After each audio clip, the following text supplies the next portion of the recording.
तो प्रिय विद्यार्थियों, देखिए एक जो सवाल है हमारे अब 18वां प्रश्न है, वो 4 नंबर का आने वाला है। उसमें ब्लूप्रिंट में एक तो एग्जाम्पल 4 और क्वेश्चन नंबर 13 दे रखा है। ये प्रश्न आपके अथवा में आएगा, इसका एक अथवा प्रश्न भी आएगा। उन दोनों में से आपको एक प्रश्न हल करना है। तो यहाँ देखिए, स्टार्ट करते हैं हम। ये प्रश्न कि भूमि के एक बिंदु से 20 मीटर ऊंचे भवन, तो जैसे प्रश्न पढ़े आपके समझ में आ जाए, तो वहाँ पर 20 मीटर ऊंचा भवन है। ये मान लीजिए आप ए बी है, ये कितना है 20 मीटर ऊंचा। ये क्या है, भवन दिया हुआ है। और भवन के शिखर यानी शिखर पर, भवन के इस छत पर है लगी एक संचार मीनार है। और यहाँ से एक मीनार बना दीजिए, और वो मान लीजिए सी तक जा रही है, और ये x मीटर है। इसकी हमारे को ऊंचाई दे नहीं रखी है। जरा मीनार की ऊंचाई याद करो। तो ये मीनार है, तो यहाँ पर आप मीनार लिख दीजिए।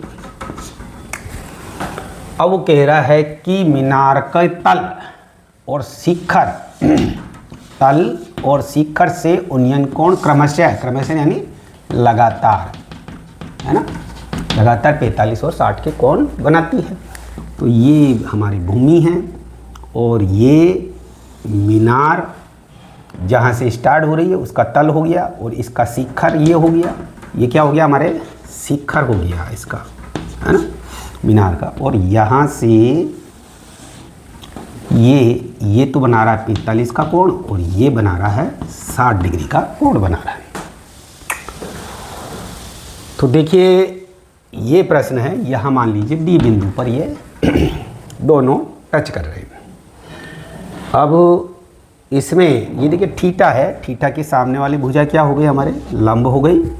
ये आधार हो गया, और आधार हमें दिया हुआ नहीं है, तो यह वाई मान लीजिए आप, ठीक है।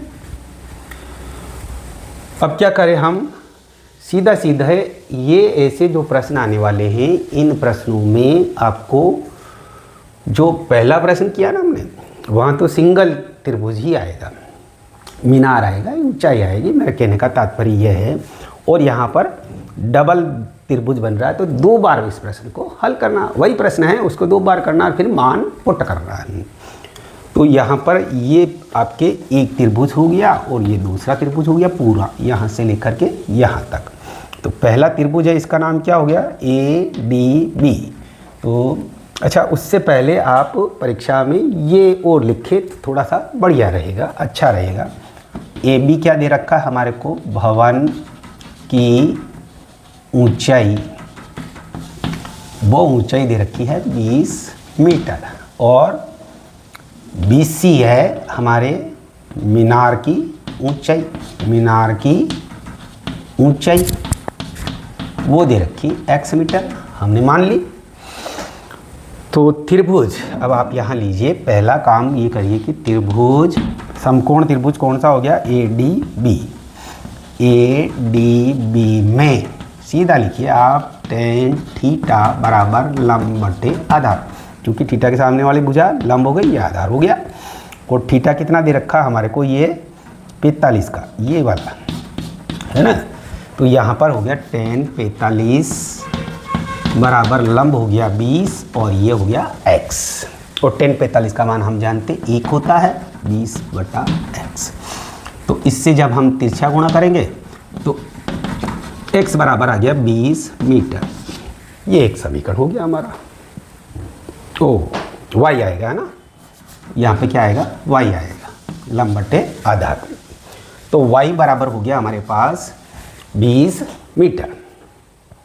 अब देखिए दूसरा, ये बड़ा वाला त्रिभुज लिया हम, ADC त्रिभुज, ADC में tan कितना हो गया, 60 डिग्री बराबर लंब बटे आधार। tan 60 का मान हो गया √3, और लंब क्या हुआ हमारे पास, लंब ये हो गया साहब, लंब पूरा हमारे पास क्या हो गया, x + 20, टोटल यहाँ से यहाँ तक ये हो गया 20। तो x + 20 बटे आधार हो गया y, तो y को ऊपर ले आइए, y बराबर x प्लस 20 बटा √3। अब आप देखिए ये हो गया हमारा दूसरा समीकरण। अब पहला समीकरण में y बराबर ये दे रखा, तो हम y का मान ये 20 यहाँ पर पुट कर दें। तो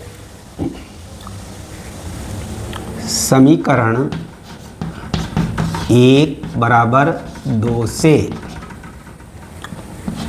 20 बराबर x प्लस 20 बटा √3 और बटे 1, वही तिरछा गुणा कर दें हम।